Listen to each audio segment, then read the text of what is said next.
Hilchos Ishus Perek Revi'i, the laws of marriage, chapter 4. Today the Rambam picks up on the topic of yesterday's chapter, which is the mechanics of Kiddushin, the way it works when a man does the act of formal acquisition to begin a biblical marriage between man and wife. And today the focus is mainly on circumstances which disturb a Kiddushin from taking effect, whether it's because of the woman's response to the man's act of acquisition, or because of the people, the type of person that's making the Kiddushin, or the way that the Kiddushin object reaches the woman. These are all things that can get in the way of a proper Kiddushin taking effect, along with many other specific laws, as this chapter is quite long.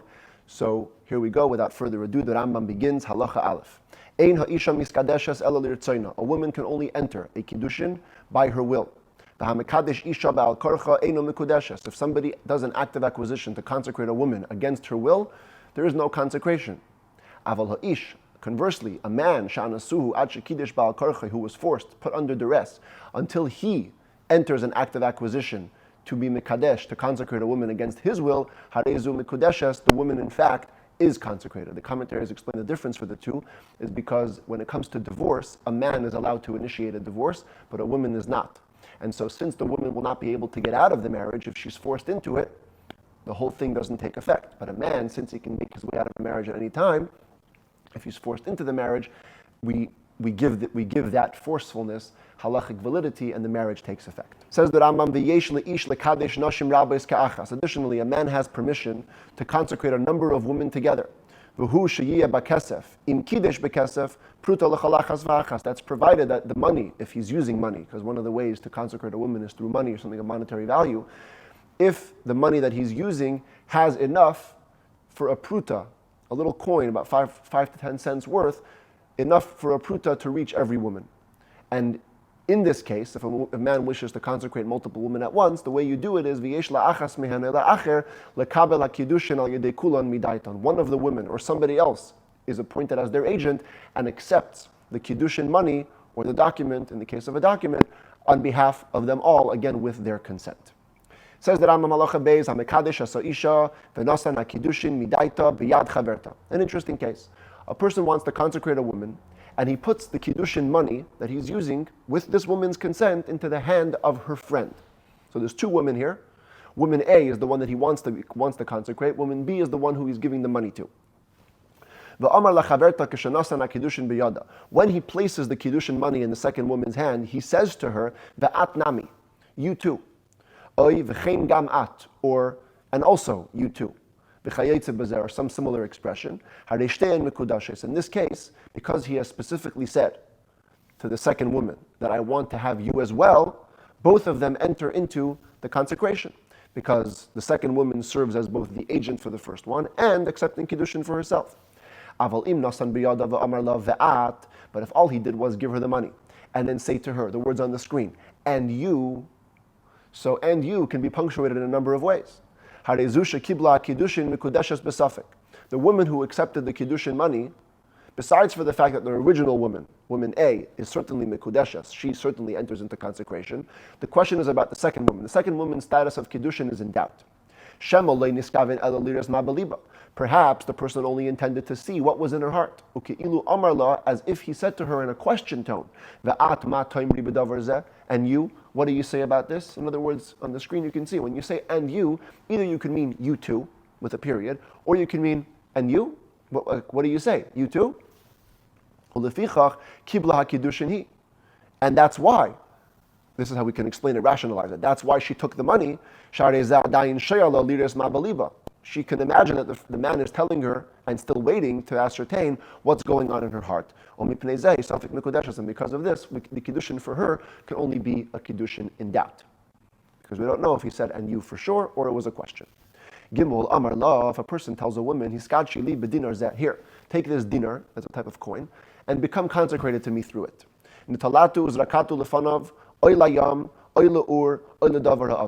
She takes it and throws it down, or into the ocean, or into a fire, or into any other place where the coin will get lost. That rejection shows that she is rejecting the entire consecration, and she is not mikudeshes. Similarly, if she tells the man, Tnei Abba, Oila Avicha, Oila Ish Pleini, takes the coin, says, you know what, give it to your father, or to my father, or to some other guy. The Nasan, and indeed he gives it, Eina Mikudeshes. She is still not consecrated.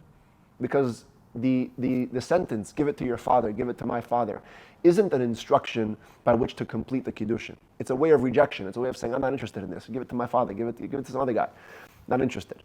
But if she does clearly stipulate, and she says, Tnehu loy sheyekablehu li, give it to my father so he can accept it on my behalf, or give it to your father on my behalf, or give it to some other guy to accept it on my behalf, then Nasan, and he indeed gives them the coin, then indeed she is consecrated, because that shows an agreement, not a rejection.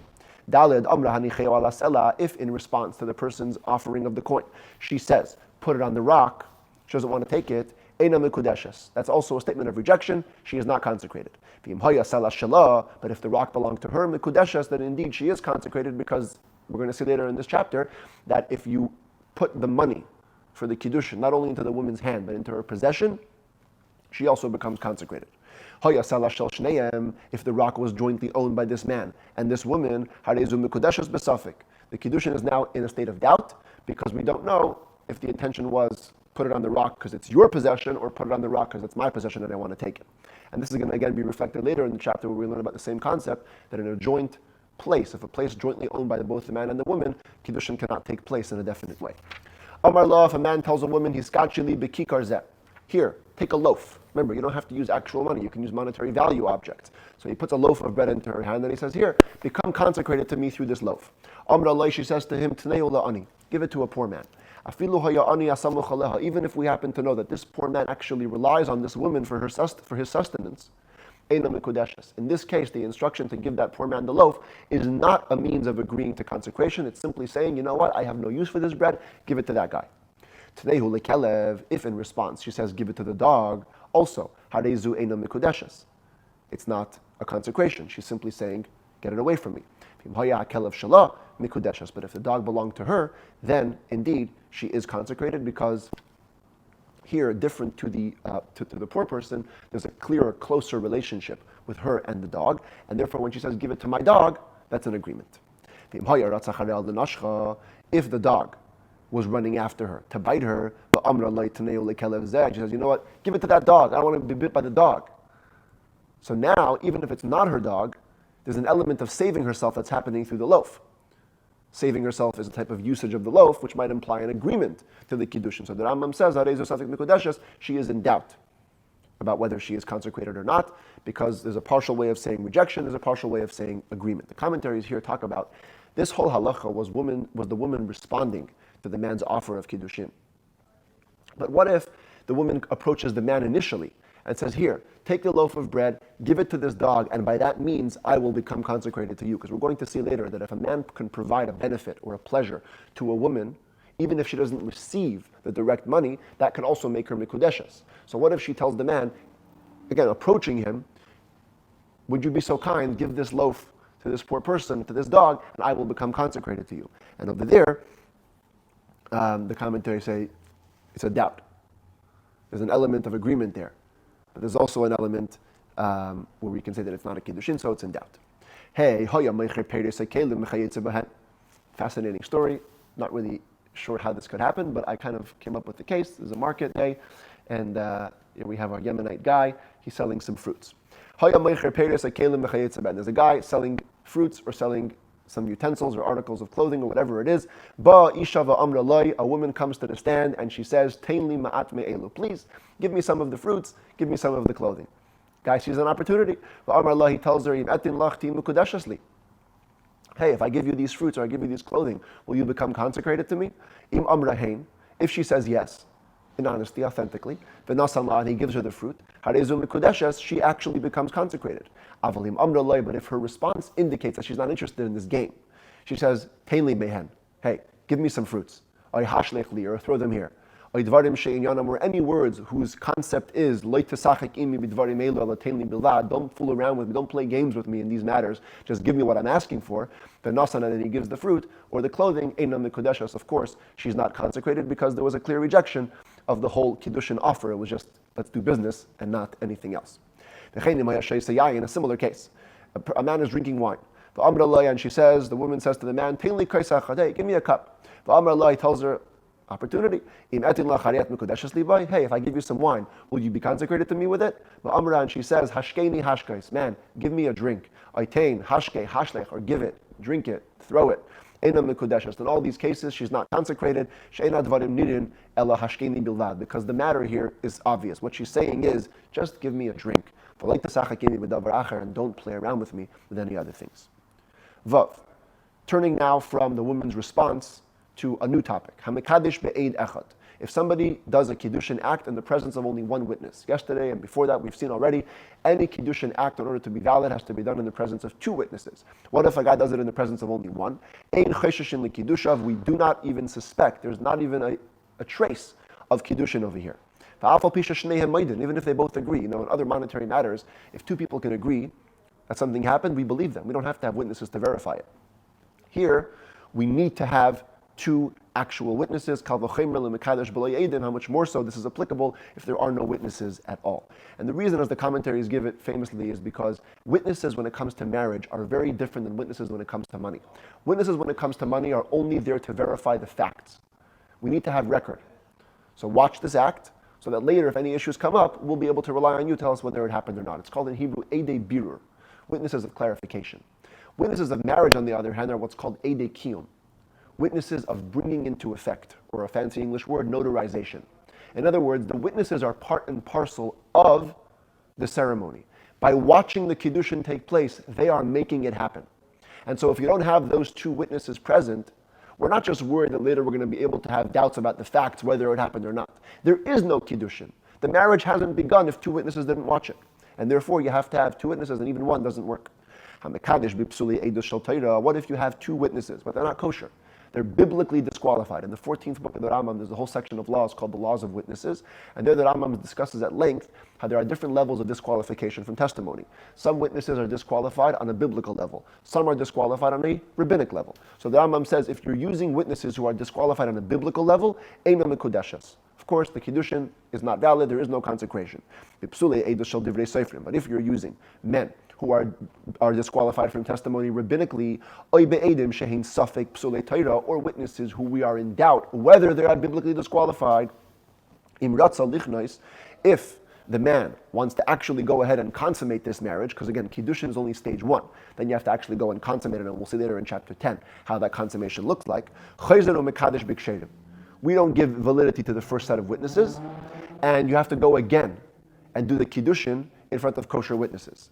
On the other hand, though, we adopt a stringency that says that if the person doesn't want to consummate the marriage, the fact that he did Kiddushin in the presence of witnesses who are only rabbinically disqualified or doubtfully biblically disqualified lends some validity to the Kiddushin.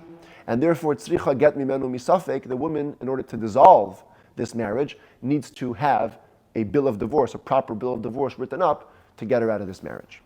So the doubt pulls us in both ways stringently. If you actually want to consummate the marriage, you got to redo the Kiddushin. If you don't want to consummate the marriage, we're going to consider it somewhat of a Kiddushin that you have to end it with a proper divorce. Even if the woman denies it, she literally contradicts the witnesses and she says, Loi kidashtani, this man never consecrated me. In the case of the rabbinically disqualified witnesses or the doubtfully biblically disqualified witnesses, we force her to take a bill of divorce in order to dissolve the marriage. By the way, says the Rambam, it's the same law that applies to any case of doubtful Kiddushin. We've already in this chapter, and yesterday already also we talked about many cases of Kiddushin in doubt. What does Kiddushin in doubt mean? The practical law that must be followed is, if ever the person wants to consummate that marriage, he needs to redo the Kiddushin in a proper way. If he doesn't, on the other hand, want to consummate the marriage, we do consider it somewhat connected, and they have to have a bill of divorce out of doubt to be able to dissolve the marriage. Zion. Now let's move on to some issues that can disturb the Kiddushin on behalf of the people involved in the Kiddushin. Katan shekidesh, if a young child, a minor, does a Kiddushin act to a woman, ein Kiddush of Kiddushin, the Kiddushin act that he has done is considered nothing. But if an adult male consecrates a woman who is a child and an orphan, like Tana Shayatzas Mirshusavia, or a child who has left the jurisdiction of her father, And yesterday we talked about this. Typically, a father has jurisdiction over his daughter until 12 years old. But if he puts her into a marriage, and the marriage is consummated, not just Kiddushin, also Nisuin, the next stage, and that marriage then dissolves, either because the man died or because the man divorced this child, the child never returns to the jurisdiction of her father. She is what's called a Ketana Sheyatzah Mershus Aviyah, a young child who has left the jurisdiction of her father. Or, alternatively, is the first case that Rambam is describing, she's an orphan, so she has no father. So if an adult male goes to this child who in some ways has jurisdiction over herself, what do? So here, we're going to introduce a new concept, which is called mi'un, refusal, and we'll get into it in a second. First, the Rambam gives some parameters. If this girl is less than 6 years old, even if she understands secret matters very well, and she has the power of discernment, the power of distinguishing, she knows how to tell things apart. Ein kan shem kiddushin, there is no even name of Kiddushin. Nothing, it's totally invalid. She doesn't even need to do what's called mi'un. Mi'un, as I see here, is refusal, how a minor girl ends her arranged marriage. The minor girl enters into a marriage. Under certain circumstances, she doesn't have to have a get to get out of it. She simply states her refusal to live in this marriage anymore, and she's out. In this case, since she's less than 6 years old, not even mi'un is required. The marriage is dissolved on its own. It never even happened.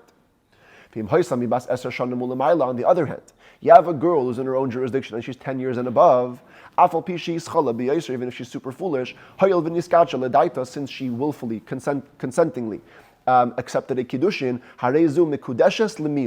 she is considered consecrated insofar as it relates to the laws of mi'un, as the Rambam will immediately describe. But if she's anywhere between 6 and 10 years old, then we have to also take her intelligence into account. We check out the, let's see how they translate it over here, her ability to discern. Okay, her intelligence. If she can recognize and understand the idea of marriage and a consecration, then we consider to have entered the Kiddushin to the point that she has to do mi'un, refusal to get out of it. But if she's between 6 and 10 and doesn't have the intelligence, she isn't even consecrated in as much as mi'un is concerned, and she need not actually do the refusal. Now that Rambam explains what that means. What does it mean? What does it look like that a woman should be, or a girl should be consecrated insofar as mi'un, refusal, is concerned? That if she does enter this Kiddushin, and she no longer wishes to remain with this husband, she must declare her refusal in front of two people and say, I don't want this man anymore, and then she can leave the marriage with no bill of divorce, as will be explained in the laws of divorce. This is what's called a woman who refuses. Just by virtue of her verbal refusal, she leaves the marriage. Why does this girl get to leave the marriage with no bill of divorce? Because to begin with, her Kiddushin was not a real Kiddushin, biblically. It's only rabbinic, and therefore they're hanging in the balance. Were she to remain with this husband until she becomes an actual major, an actual adult, gamru kiddusheha. The Kiddushin then takes its full effect. She becomes a complete married woman. There's no need to redo the Kiddushin after she becomes a major. But so long as she does not want to stay in this marriage, all she has to do is declare a verbal refusal, and then she can go out without needing a bill of divorce. And this is going to come up again, this concept of mi'un, so it's important to remember it. It's a minor girl who's in a marriage and wants to get out of certain circumstances. All she has to do is just say it with no divorce required. Halacha test, let's remind ourselves as we go in, the two terms that we learned the other day. Cheresh is the Torah's terminology for a deaf mute, and a pikeach is the term for a normal, competent person. Says the Rambam, Cheresh shenasa pikachas. If a deaf mute entered into a marriage with a competent woman, or a deaf mute woman entered into a marriage with a competent man. The Kiddushin which effectuated the marriage are not considered to be a complete Kiddushin on a biblical level. Only rabbinically, and therefore there's a very important ramification. Therefore, if you have the first case there, competent woman married to a deaf-mute man, and a competent man now comes right in the way and presents a kiddushin to the competent woman, harezu mikudeshas lasheni kiddushin gemurin. that Kiddushin overrides the first one, and there is now a complete Kiddushin taking place between the competent man and the competent woman. The noisin get, and therefore, he needs to give her a bill of divorce. In other words, the Rambam is saying it's not permission to take away the wife from her deaf-mute husband, but you should know that on a biblical level you have entered into a proper Kiddushin, and therefore you must rid yourself of that connection by giving a proper bill of divorce, and therefore she can go back to her deaf-mute husband. But it just shows you how powerful, or I guess you could say how not powerful, the deaf-mute original Kiddushin is, to the point that it can be overridden by a regular competent Kiddushin. That's all for a deaf-mute.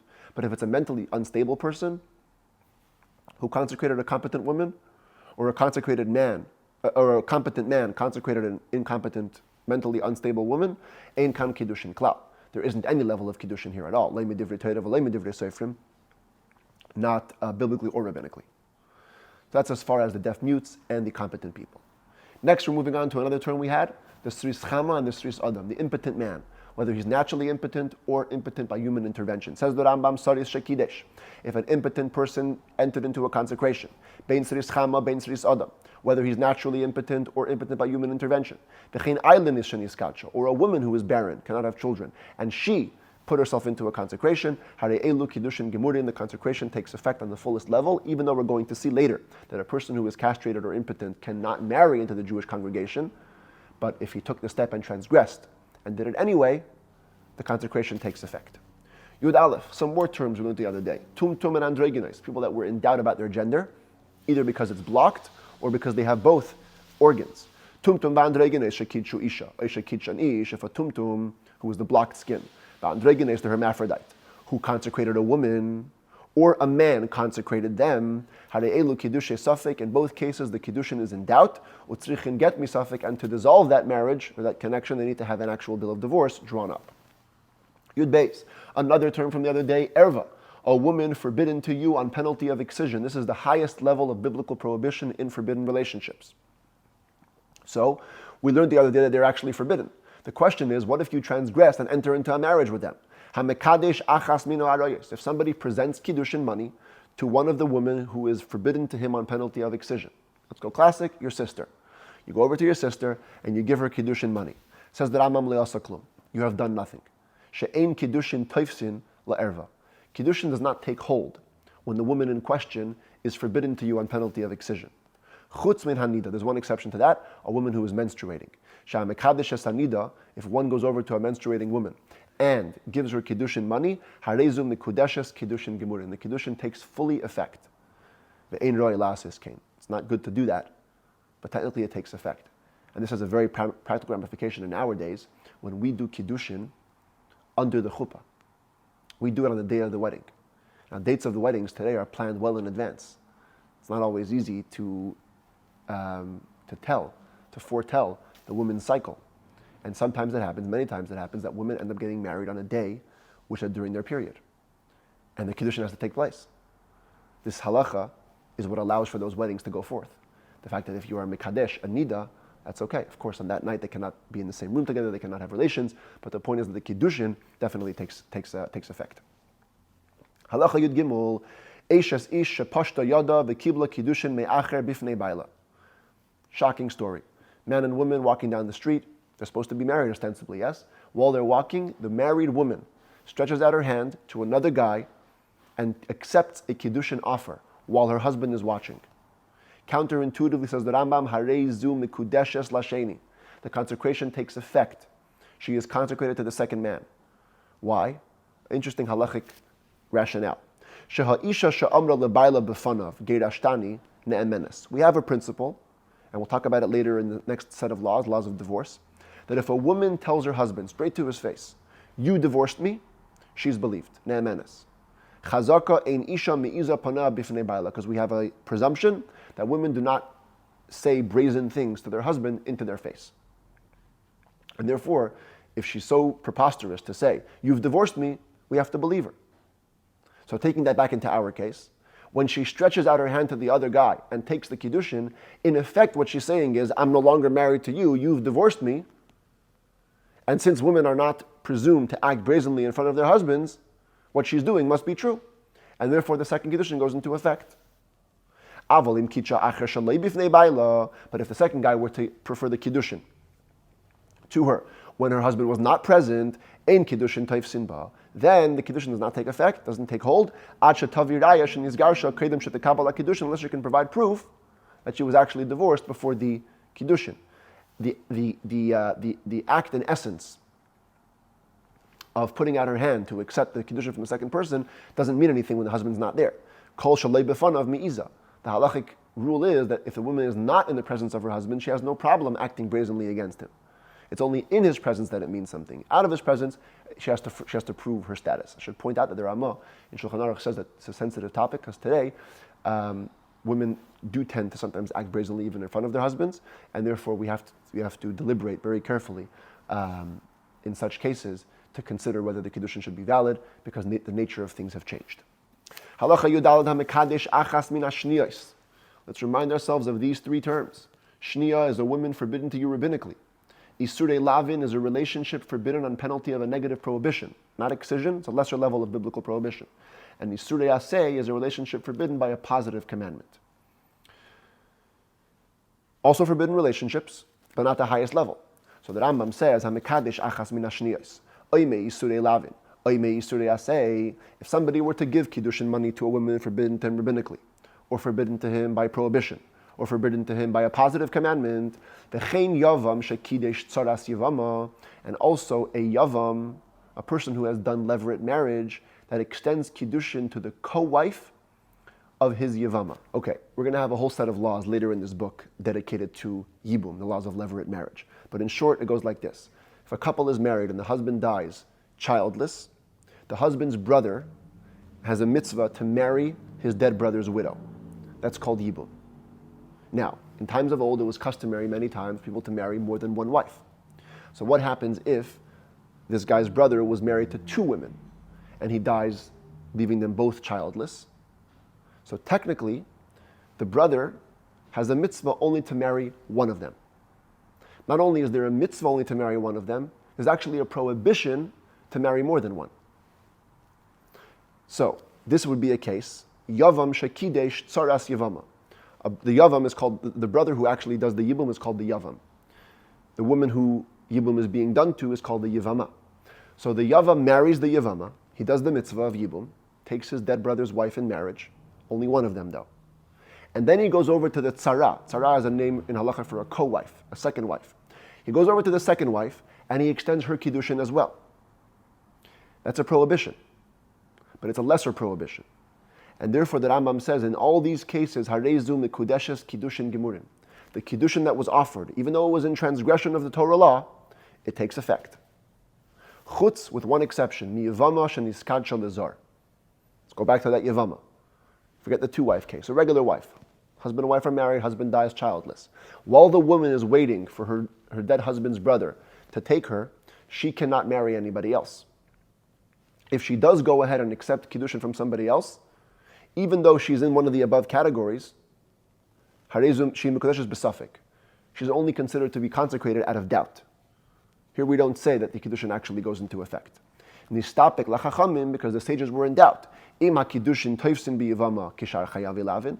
Do Kiddushin take hold on a woman who was waiting in the wings for Yibum, like any other relationship forbidden on penalty of a negative prohibition?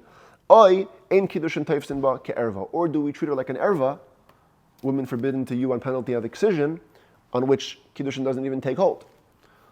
Sages were in doubt about that. And therefore, the Kiddushin takes effect out of doubt. Even though, of course, it would be forbidden anyways to consummate a marriage with any of these women, the Kiddushin takes effect insofar as in order to dissolve the marriage, you'll have to provide an actual bill of divorce, a proper get. If somebody consecrates a Gentile woman or a maidservant, Einon Kiddushin, it's not even a valid Kiddushin. The woman is in the same status after the Kiddushin as before.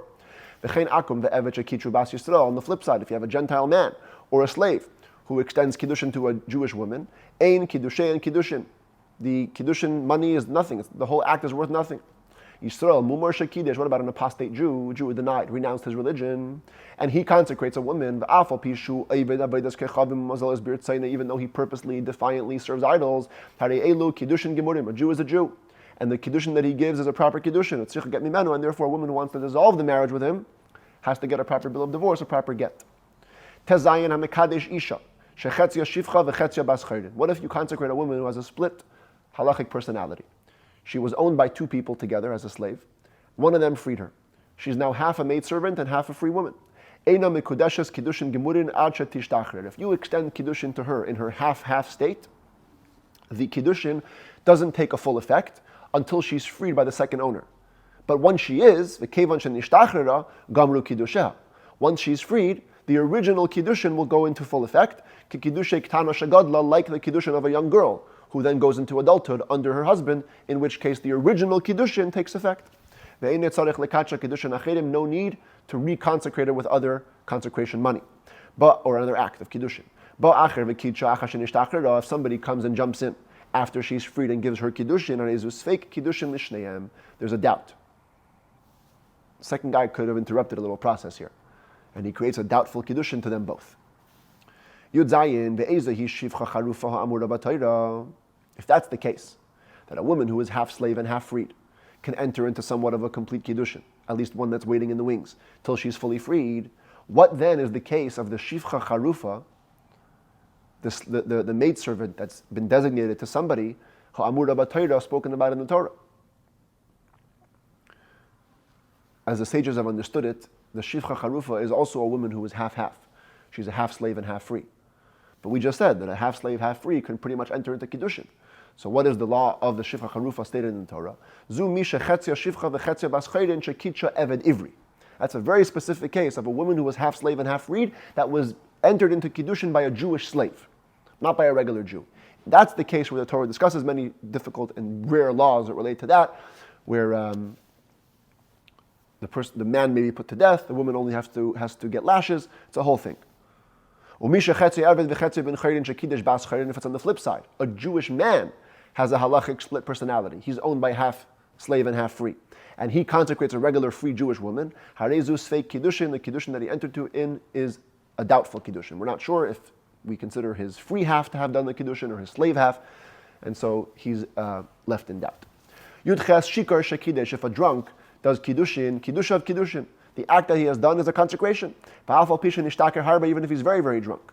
However, if he reaches the drunkenness of Lot is the man, of course, who had relations with his own daughters. So he must have been super drunk, not to have any awareness at all. So if you reach that level of drunkenness in kiddush of kiddushin, any consecration which you do then is not a kiddushin at all. However, we must deliberate on this. It's hard to exactly tell when do you pass that level of intoxication when you're completely done and out. What if you give a woman less than a pruta value for kiddushin? Of course, the basic law is she's not consecrated. But what if you do a monetary value type of thing? If you give her a food item or an article, utensil, that's worth less than a pruta, it's still a doubtful kiddushin. And out of doubt, she needs a bill of divorce to dissolve the marriage. Because Shema Davar Zeh Shave Pruta B'Makim Acher. Maybe here, this food item is not worth anything, but if you went to Africa, it's worth a lot of money. So from this you learn that anybody who is consecrating his wife, using something of monetary value, not actual money, if it was worth in that province, an actual pruta, it's definite kiddushin. But if it's not worth a pruta, that's not a reason to say that kiddushin is invalid. It's always going to be a doubtful kiddushin. Yirah says the Rambam, it appears to me a novel law that within food items themselves, if you use a cooked dish or a vegetable which is perishable, it won't last. If in the place of the kiddushin they were not worth a pruta, the woman is not consecrated at all. We don't worry about other places. Why? Because you won't be able to get it there. This food stuff will not reach the other place before it has a chance to rot and spoil. And then even when it gets there, it won't be worth a pruta. It's It's a reasonable thing I'm saying, says the Rambam. And you should rely on it if it comes to it. But if it's a non-perishable foodstuff, then even if it's not worth a pruta here, since it may be worth a pruta elsewhere, you have to be worried about kiddushay safek. It's a doubtful kiddushin. What if you know it's worth a pruta somewhere else? It's not worth a pruta here, but you know that it's worth a pruta in another place. There's an argument. Some commentaries say that it's actually now a full kiddushin. Some still say it's a doubtful thing. What if you indeed give a woman less than a pruta for kiddushin? Or you consecrate two women together with one pruta, in which case each one can't receive a pruta. Even if you later on send them gifts, which could be seen as compensating the extra missing money, and that could be the kiddushin, einam mikudeshes. Nope, there is no kiddushin. Similarly, if a child, a minor, does kiddushin, even if he sends gifts after he grows up and he matures, einam mikudeshes, the gifts do not take the place. They don't make the kiddushin happen. Because the gifts are only being sent in continuation to the first kiddushin. Kiddushin psulim, which those were disqualified. And once you build a building on a disqualified foundation, the whole building is gone. If somebody consecrates a woman with money or with a document, I mentioned this earlier in the chapter, you don't have to actually put the kiddushin into her hand. As long as she agrees that you can throw her the object or the money, and you throw them, whether it lands in her hand or it lands in her bosom, or it lands in a courtyard that belongs to her, or in a field that belongs to her, she is considered to be consecrated. If she's standing in the husband's possession, you have to then actually give it into her hands or into her bosom, otherwise it's not her property. If they're in a joint possession, it's a place that's jointly owned by both of them, and you throw her the kiddushin money with her consent, but they didn't actually get into her hand or to her bosom, now there's a doubt. Because maybe you can treat the actual place as hers, on the other hand it's also his. Even if she tells him, place the kiddushin money into this place, and it belongs to both of them jointly, it's a doubtful kiddushin, as we said before in the beginning of the chapter about the rock. Chav Beis, the final halacha. If they're standing in a place that belongs to neither of them, it's the public domain or someone else's property, and you throw her the kiddushin money, if they land close to him, and we're going to define this soon as what it means that you can guard it, the kiddushin are invalid. If they're close to her and she can guard it, then she is consecrated. If it's exactly halfway between them, or it was a doubt whether they're closer to him or to her. And the commentaries explain that this means there was two sets of witnesses watching. One set of witnesses says it's close to him. One says it's close to her. And then the money got lost before you can have a chance to determine who it was closer to in actuality. And there's a doubt regarding the kiddushin status in this case. What does it mean close to him, close to her?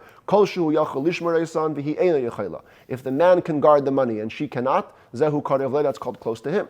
If she can guard him but he can't, that's close to her. If it's close enough that both of them can guard it, or both of them cannot guard it, it's out of both of their reach, that's the case of half and half, in which case the kiddushin is only valid out of doubt.